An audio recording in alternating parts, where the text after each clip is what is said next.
Infectious Agents Exposure Reduction Training for First Responders.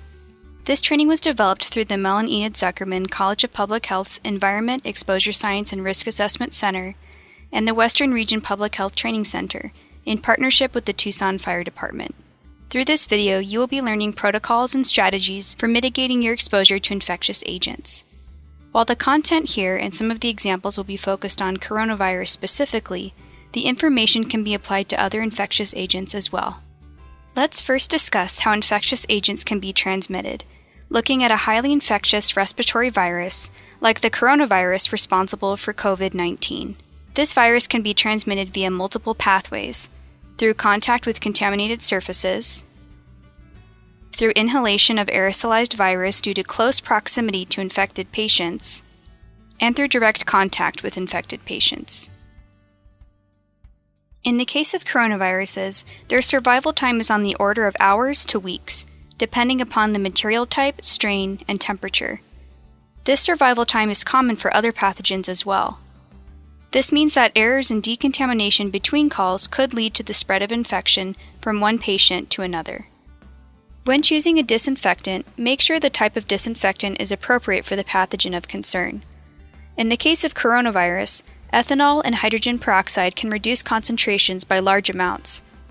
While a 99.999% reduction sounds great, this would mean that if there were 10 million viruses introduced to a surface by an infected patient, that still leaves 100 viral particles. For some highly infectious viruses, it may only take one viral particle to make you sick. This emphasizes the need for consistent and proper disinfection. Here are two examples of disinfectants that could be used. For a full list of products and other types of disinfectants that are effective against coronavirus or other pathogens of interest, check out the EPA's registered list of products.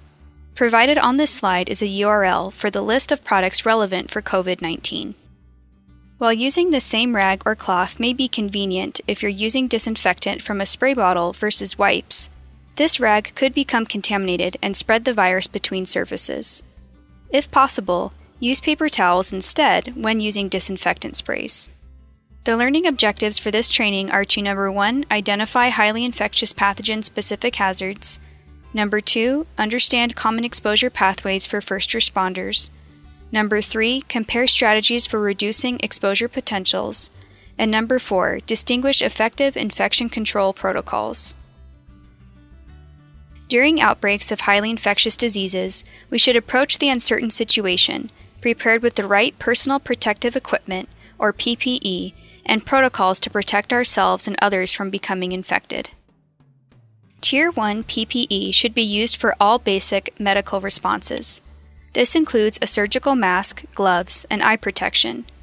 For suspected COVID-19 cases or for invasive procedures such as intubation, additional PPE should be worn, including a disposable gown, N95 respirator, and boot covers.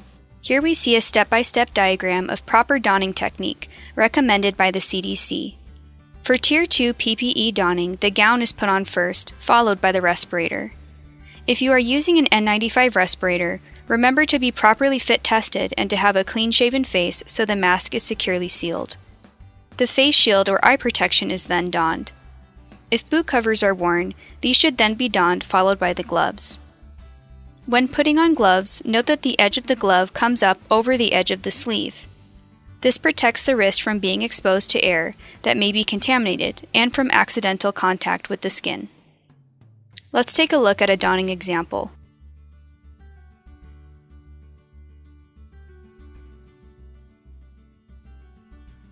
Note here that because gloves were put on first, the edge of the gown sleeve came up over the glove. This is not as secure as the glove edge being over the gown sleeve. If the patient is ambulatory, have them leave their room, put on a surgical mask, and move to an open-air area. When caring for a patient who may be infected, limit the number of personnel having patient contact. Keep a 6 to 12 foot distance if possible, as this is recommended to minimize the risk of exposure. For fire departments specifically, it is important to understand that for a stable patient, the entire 4-person crew may not be needed for patient contact. Equipment should be kept as far away from the patient as possible. Do not bring in unnecessary equipment, as this increases the chances that the equipment becomes contaminated.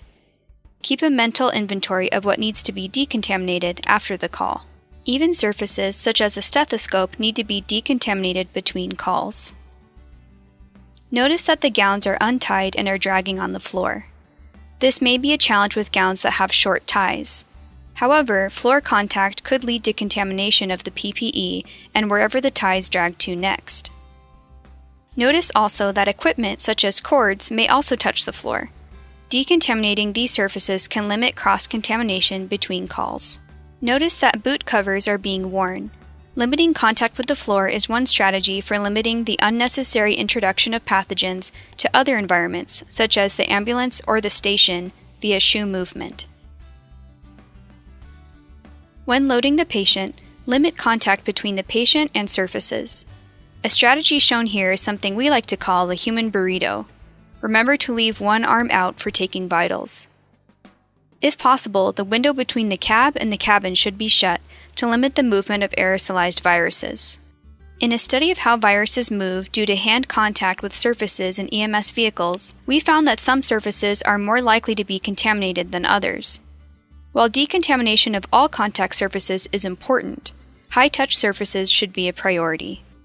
During unloading of the patient, be mindful of contact surfaces as before. Here we see the CDC's recommended order for doffing. If you're wearing boot covers, remove these first with the gloves so as to not contaminate your hands. Then remove gloves, being careful not to touch the outer surfaces of the glove.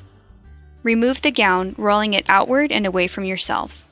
Next, remove the mask or respirator from the back of the head. All items should be disposed of in a biohazard bag. Remember, when dealing with biohazard bags later, use gloves. Finally, wash the hands or use an alcohol-based hand sanitizer. Decontamination of surfaces after a call is an important measure to not only protect future patients, but also to protect yourself from infection.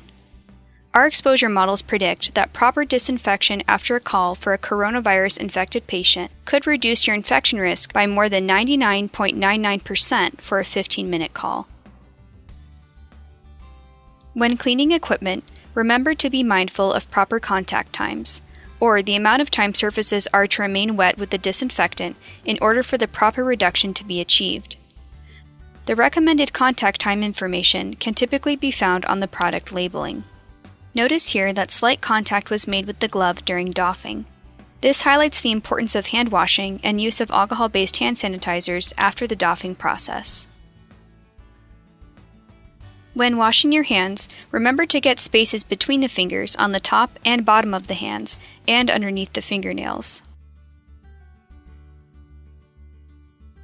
In order to not contaminate surfaces as they're being decontaminated, one strategy is to start with the highest surfaces and work your way downwards, finishing with decontamination of the floors.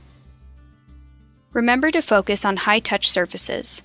Some of the most forgotten surfaces include radios and personal items such as sunglasses, glasses, or cell phones if used during the call. Remember to disinfect surfaces in the cab as well, such as the steering wheel and keys. Notice that gloves were placed into biohazard waste as opposed to being flung or tossed. This is the way to go. Flinging or tossing gloves can contaminate the floors along the flight path and other nearby surfaces. A common issue at the end of decontamination is how to doff gloves used for decontamination steps and avoid self-contamination by touching the outer handle of the ambulance doors. First, clean the outer door handle. Next, doff the gloves, dispose of the gloves, and close the outer door handle that was just cleaned.